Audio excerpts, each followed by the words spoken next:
Hello, good morning, everyone.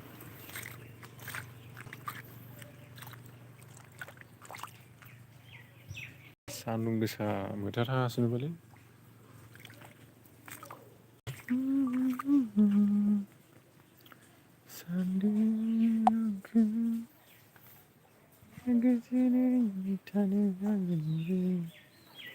नै गाइसमोन लुकखौ नायदोलाय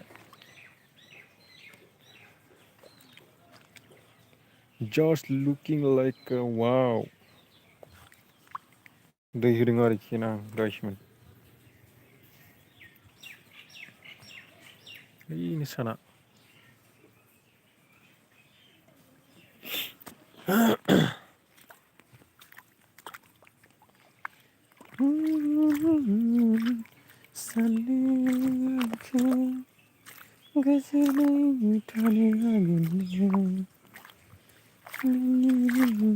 माथो दैयानो बुंला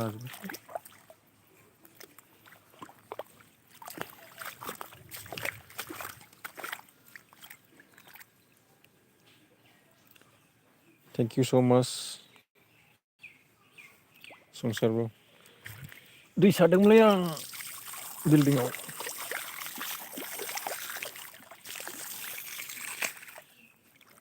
सोरांबानो खामानिया नै बेनो आंना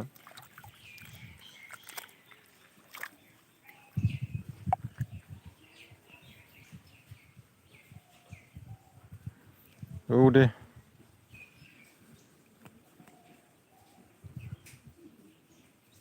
बेसेबां जिबि मोनो नोंना दिनाव एमबिया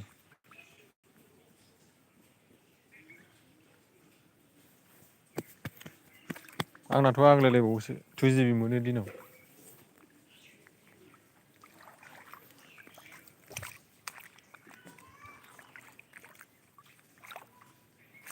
ओमफ्राय संसार ब्र जाखांबायमोन नामा 2 GB आ थोआ आरो ओमफ्राय आंनाथ' आग्लायलायबावोसो 2 GB आ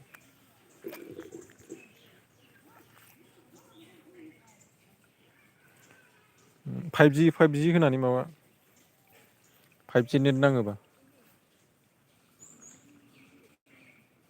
बाब मासि गोथावलै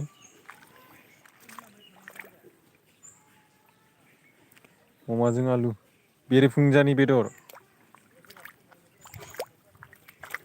बेरेफुंजानि बेदर जाबाय आरोना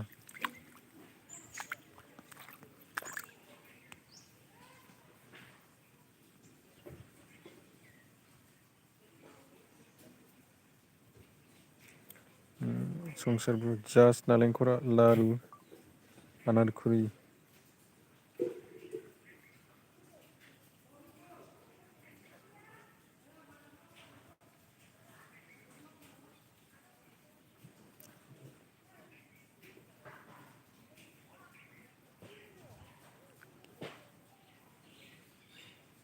औ जाखांबाय टेस्टि जाखागोन मानो जाया जानो हेलौ गाइस गुड मर्निं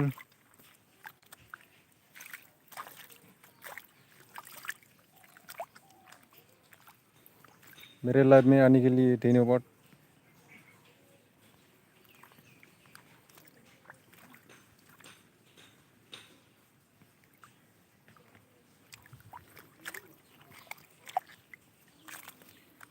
नै मा मावदों नाय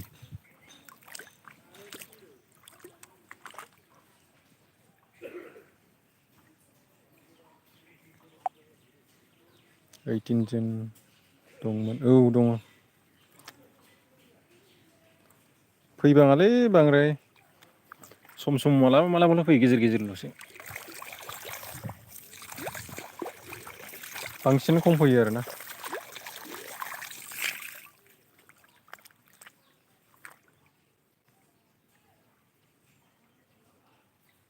संसार ब्र'आ मा बुंखो गोमबोरा लिंहरदों माथो आदानो अ नोंखौ लिंहरदों नामा माने गाव मैया होनदोंमोन आरोना सुट लागोन होननानै बुंदों बियो ओंखाय लेंहरदोंदां नोंखौ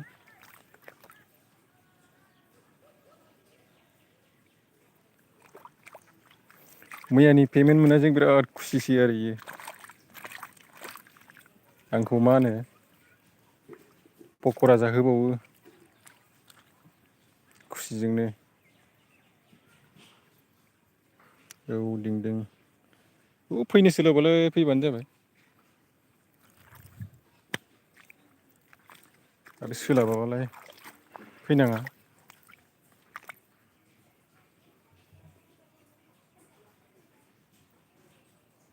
फिक्स जाबा गाबोन नङाबा सबनिया थांगोन अ फिक्स खालामना लाग्रो बिनि उनाव फैबानो जाबाय।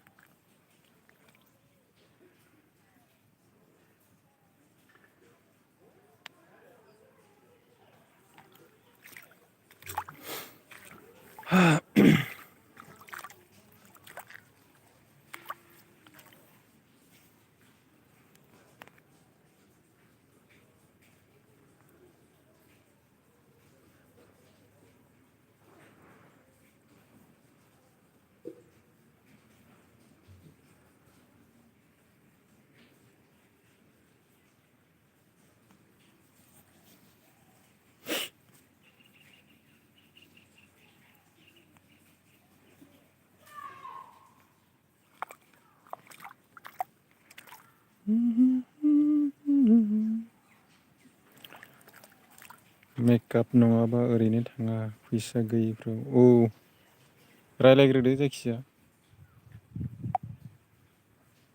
रायलायग्रोनायनि उनावसो जायोना।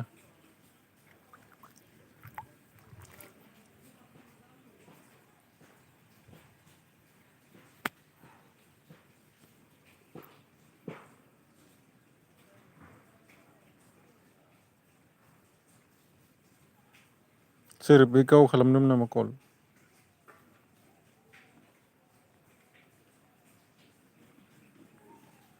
ओमफ्राय नोंनो बे फैसा मोननायखौ खिन्थायाखै बे गोमबोरा?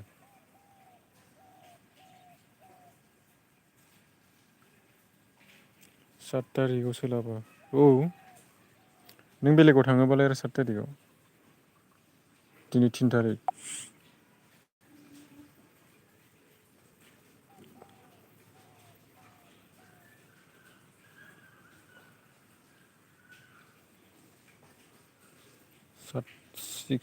6 थारिखसिमल' सोलाबगोन आं।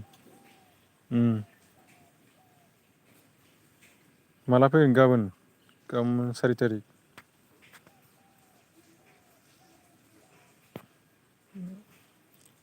सारटाकसिम हाय हेल' संसारबो लायोबा लानो हो औ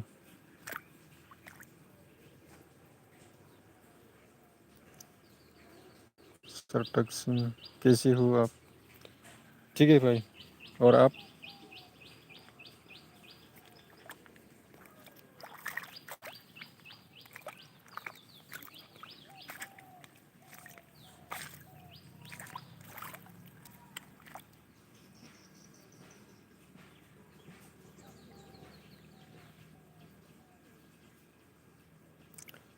अरे सारटाकसिम भाई लाइक दीजिए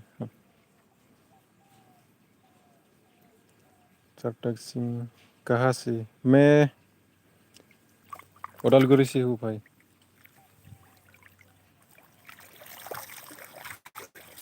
और आप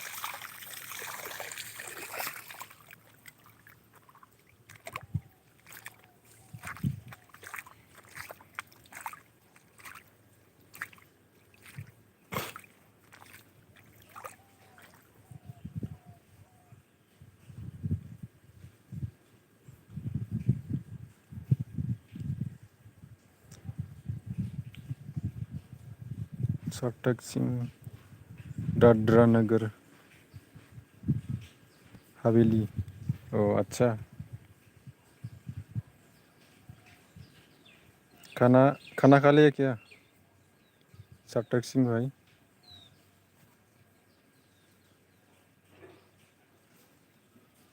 औ बुजिया बुजिनायालाय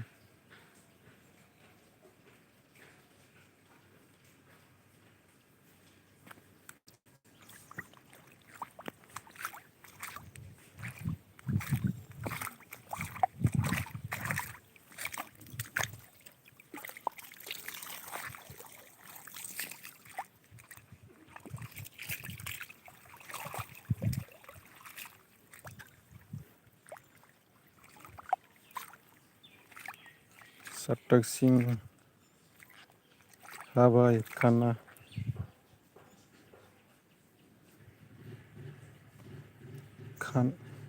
खाने में चावल और मसूर बनाया था।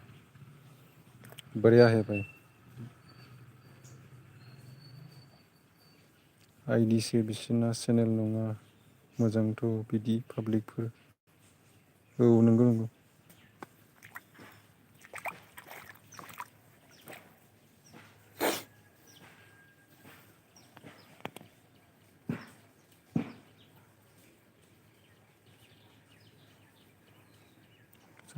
आपने क्या खाया? मैं आलू और गोभी।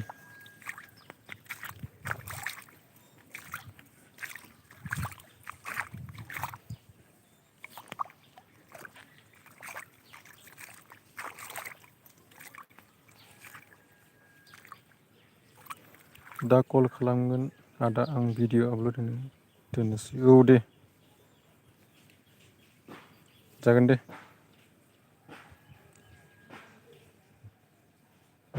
सार्थक सिंह चलो भाई राम राम। राम राम जी।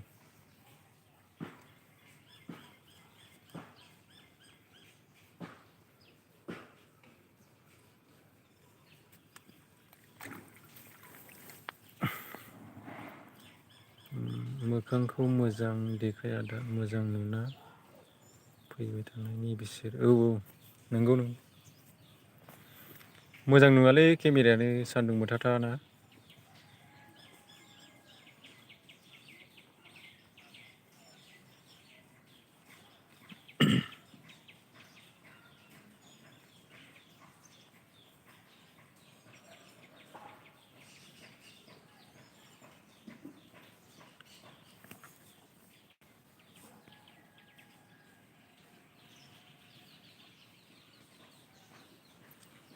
जि साफा नुगौमोन। औलै मबाइल गोदान लानो सानदोंमोन र' एबार मबाइल गोदान लाबा लाइभ होबाय थानोसै। मबाइलखौनोथ' माखौ लानो जादों भिभ' लाबासो साबसिन जागोन नामा। भिभ'नि माने केमेरानि कुवालिटिफ्रा एसे मोजां नुयोना। नैबेनि केमेराया मोजां नुलालै।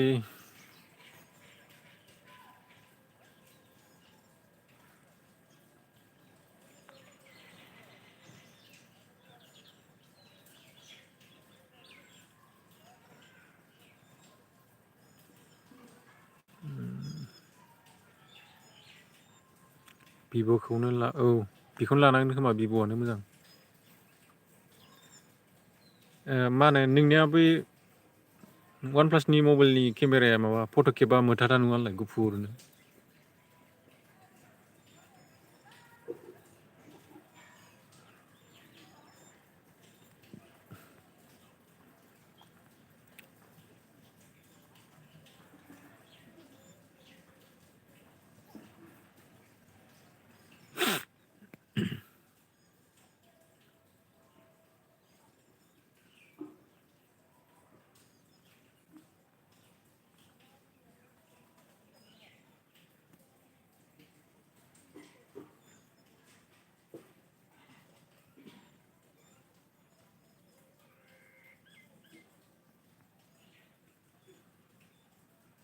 बिदिनो आंना मोजां नंद्राया गाज्रिद्रायबो नंद्राया। औ नंगौथ' आरो गेजेरावनो मिडियाम।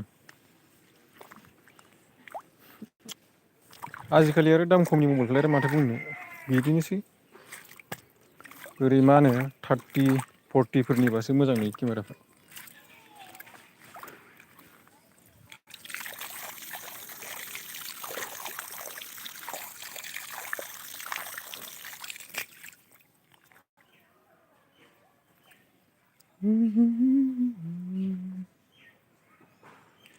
सेल्फि भिडिअ औ सेल्फिथिंजायलाय मोजां नुयो नुनायालाय ओरै फ्रन्ट केमेरायासो बेसां माबा मेगा पिक्सेल।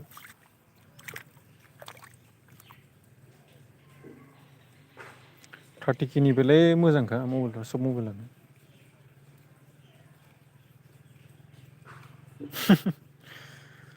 माबालै मा खबर माने बिदिनोसै। मबाइल गाज्रि जादोंमोन दाख्लै फनबो मेसेजबो जेबो खालामाखै। 50 मेगापिक्सेल औ 50 एसे मोजां नुयो नुनायालाय।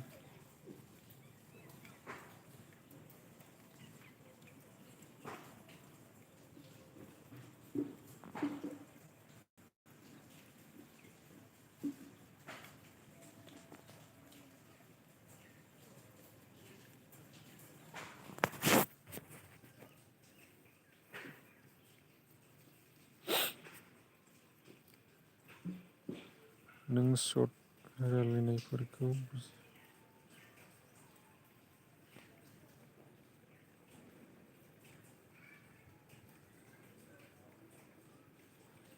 आदसा मेकआपसो होनदों नोङो?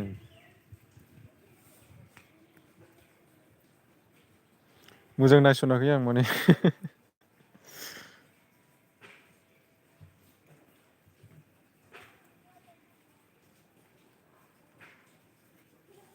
बुजियो माने आं मोजां नायाखैना।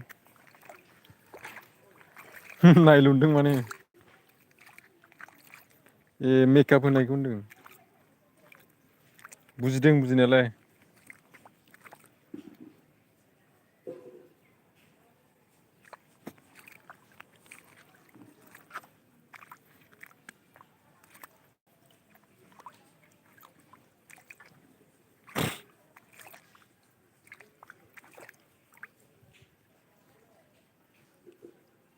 मेकआप पिक्सार होनाखै।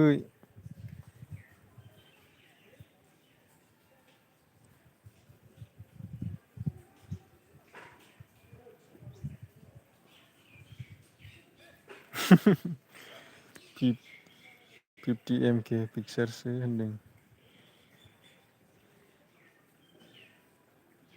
बे माने मबाइलनि केमेराखौसो होनदों आङो। नों आरो मेकआप होनबाय आं आरो मा मबाइल केमेरानि मेगा पिक्सारखौसो होनना बुंबाय। केमेरानि बे माबाखौ होनदोंलां केमेरा कुवालिटिखौ।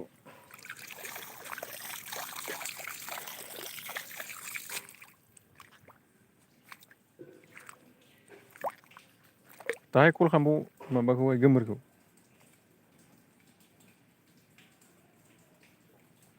औ ब्रा बे मबाइलनिखौनो होनदों। ए मबाइलनिखौनो होनमारदों। आंबो बेखौनो होनदोंमोन मबाइलनिखौ होननानै।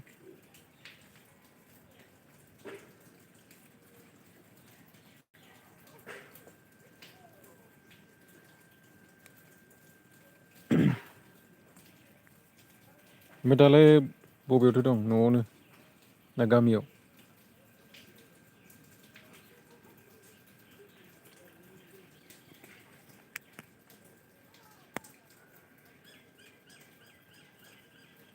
आं भिडिअ आपल'ड होनि र' आदा थाथ'दे औ दे बाय हैग्रो दे।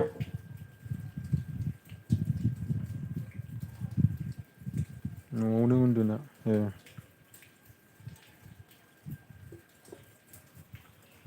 औ दे आपल'ड होग्रो।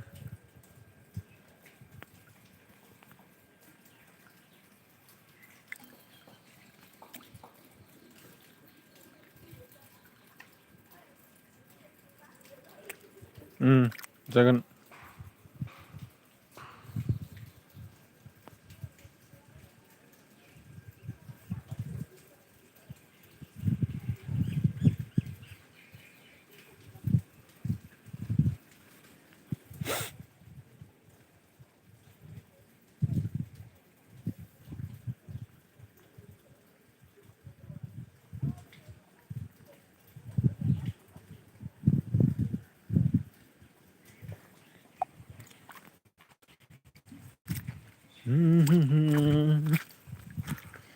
जिंदगी कभी ना तू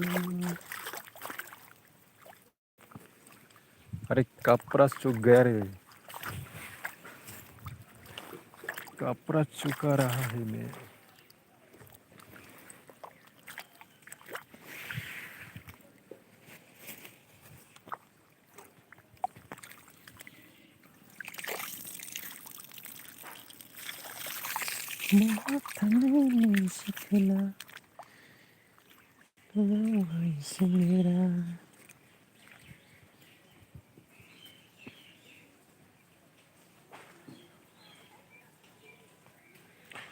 हैप्पी न्यू ईयर दोस्तों।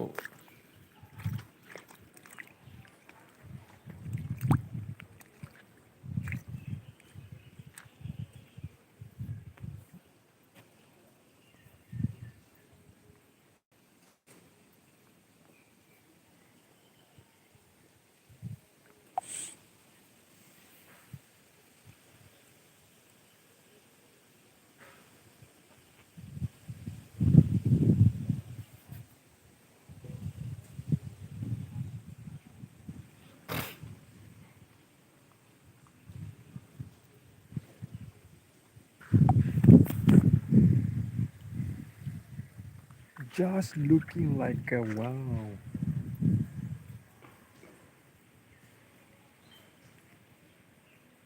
ये देख, मैं ऊपर में पानी दे रहा है। देखो देखो दोस्तों।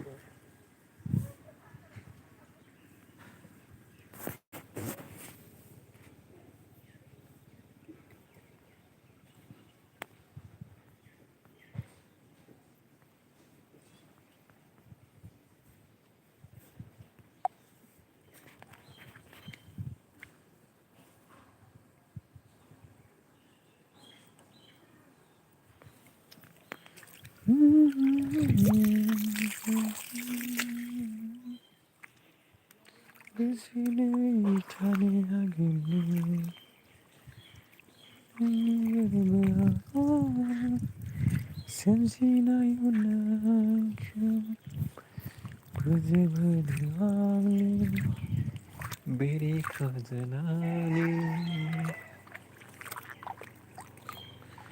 आंथ' बे जोनोमाव नोंखौ मोननाय नंला।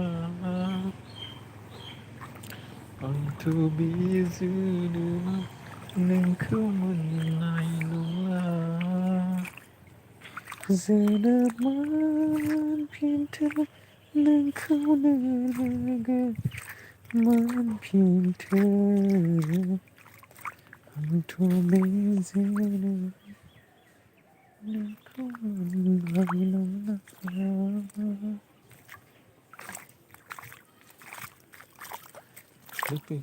क्या चीज़ है रे? भाग गया।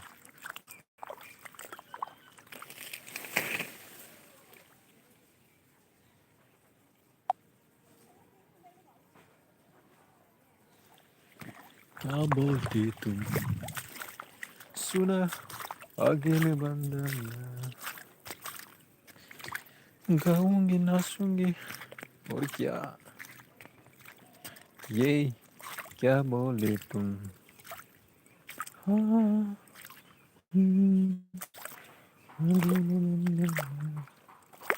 इधर भी हो गया पानी, इधर भी हो गया।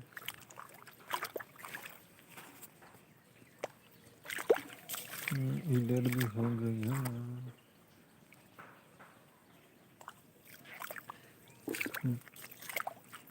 चुप हो गया।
ये क्या बोले तुम?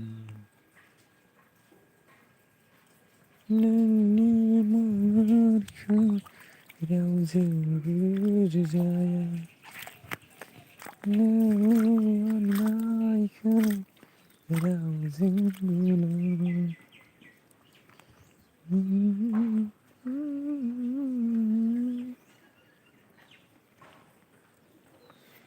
सिरि सिरि मोथो मोथो आंबो नोंखौ मोजां मोनो आंबो नोंखौ गोसो थोयो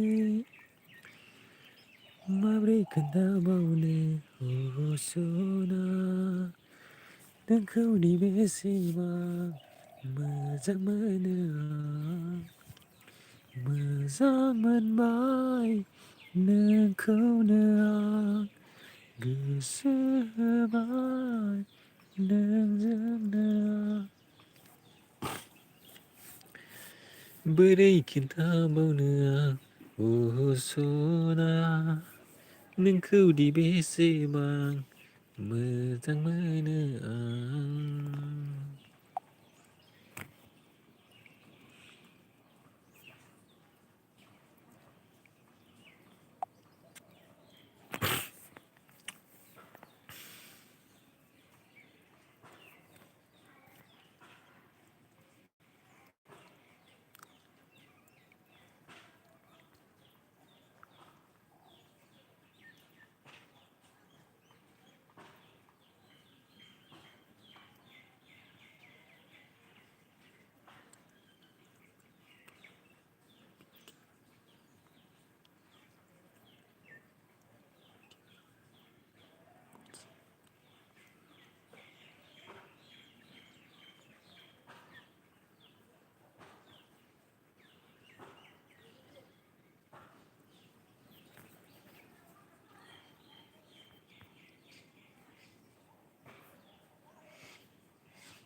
Na na na na na na na na. Hey, hey.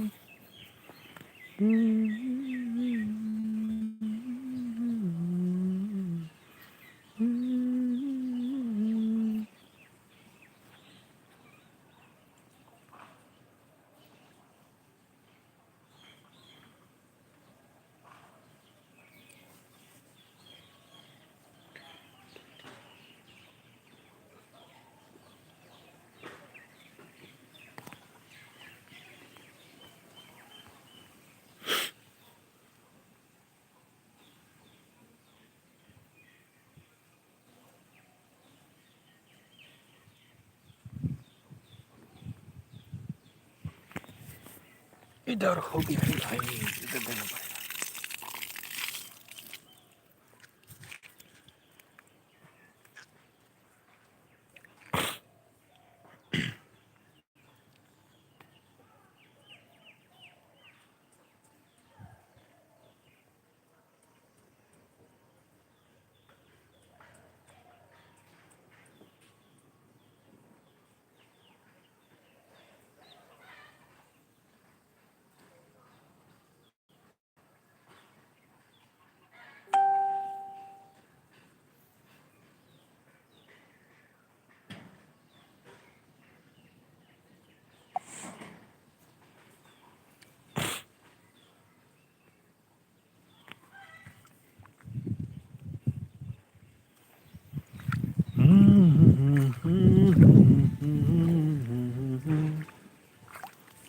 बिनिखायनो गान्जा बिरि सोबग्रा जाबाय आंबो बन्दु बन्दु अनजालि आंहा गैला गैला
सानाखैमोन। औ ब्र रावबो गैलालै थांजोब्बाय।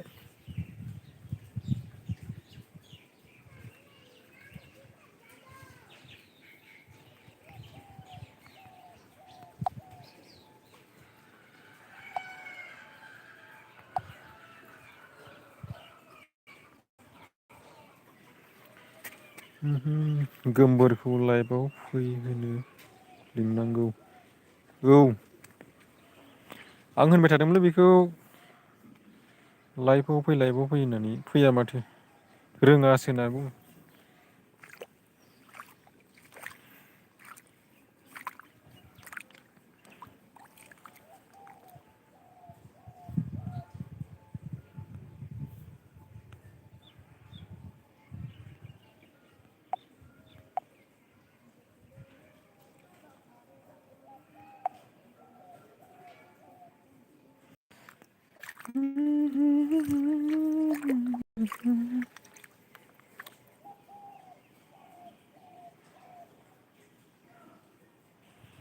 सेयार खालामना होदोंमोन र' नायोना नायाथाय कल खालामनासो बुंनांगोनलै बेखौ नङाबा जाया।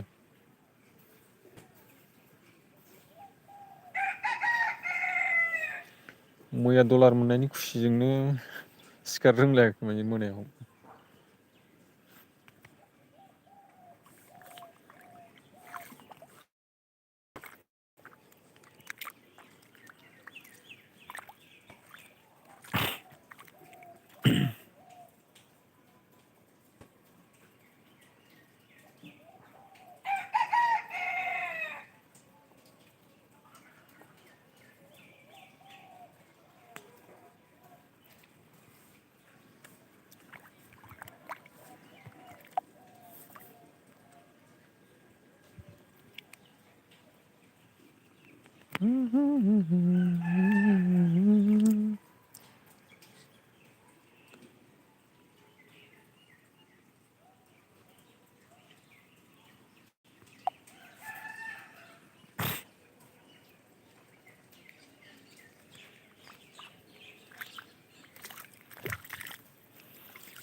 मानसियानो गैलालै रावबो दहायसो फैदोंमोन।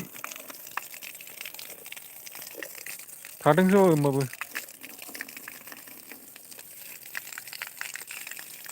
मानसि गैयाब्लाबो दानो 50% थांबाय। एथ' थाब 50% थांबाय नै।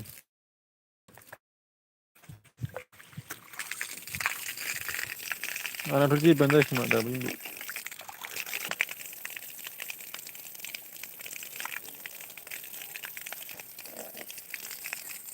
थाबाङालै मानसिफ्रानो मालाबाथ' फैस्रायाना ओंखायनो बायोब्ला फैनो।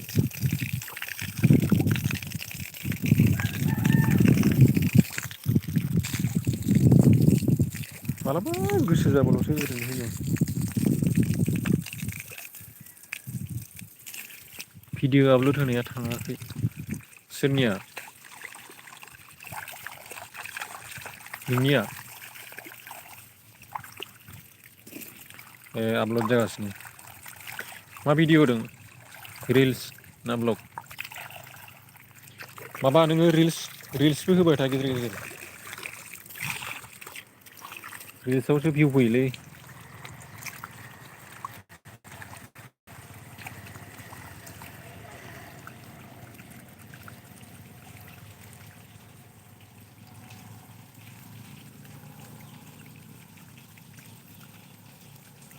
1K साबस्क्राइबार ए दाखालिनिया केक हानाया होखांबायमोन खोमा माथो नोंलाय बेखौ केक हानाय भिडिअखौ दाबो होआखै होनबा गोलावथारादां भिडिअआ ओंखायनो थाब जायाखै आपल'ड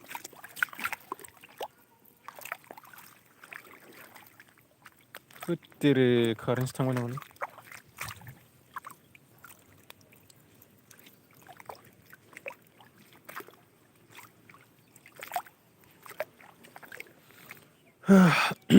औ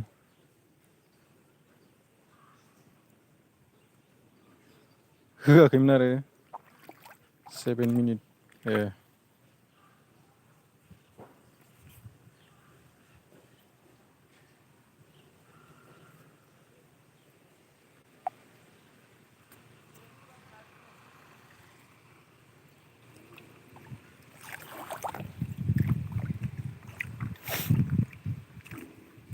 आंनाथ' मा होनो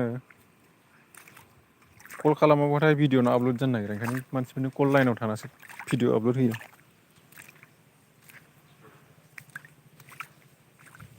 नेटआनो बिराद स्ल' नालाय बेलेगथिं नाङो बेयाव मानो नाङाथाय मिथिया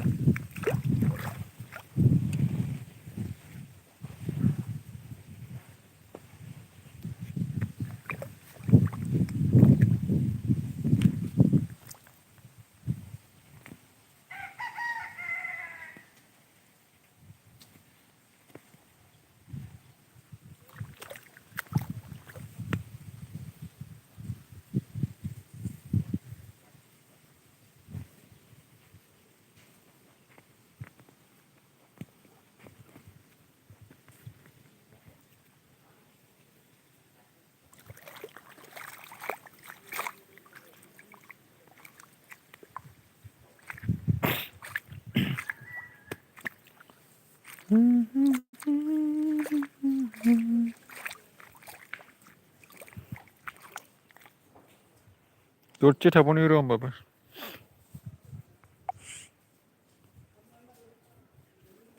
11:20 सिम थानि र'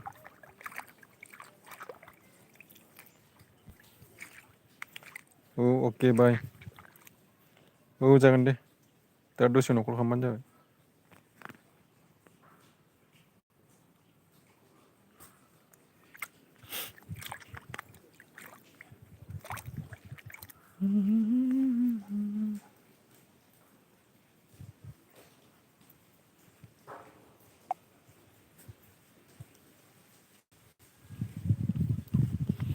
अरे फिर से आ गया कारेंट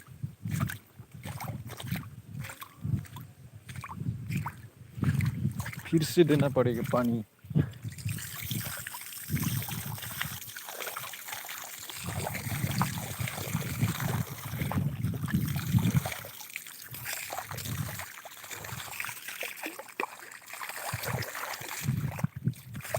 क्या फंस गया रे बाबा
Gurisa.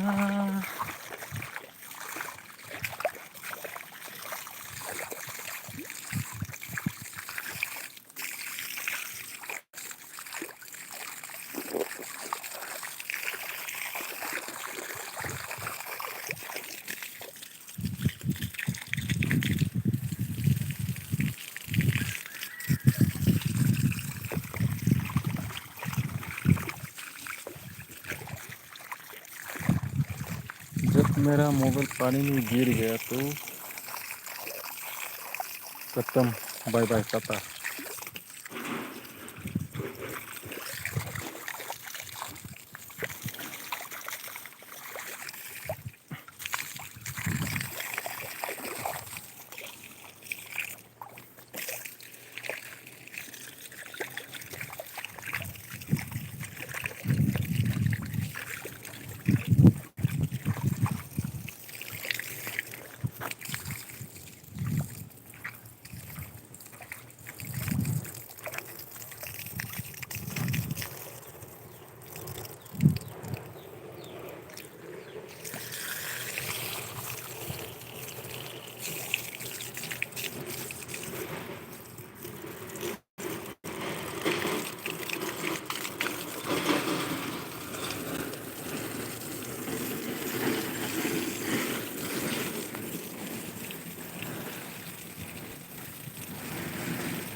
कितना चैन से सो रहे हो लोग। देखो देखो।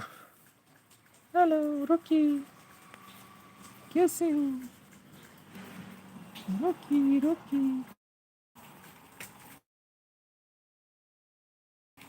सो जा सो जा सो। हेलो पिंकी, रॉकी पिंकी। अरे रॉकी उठ गया अरे भाई, और पिंकी सो रहा।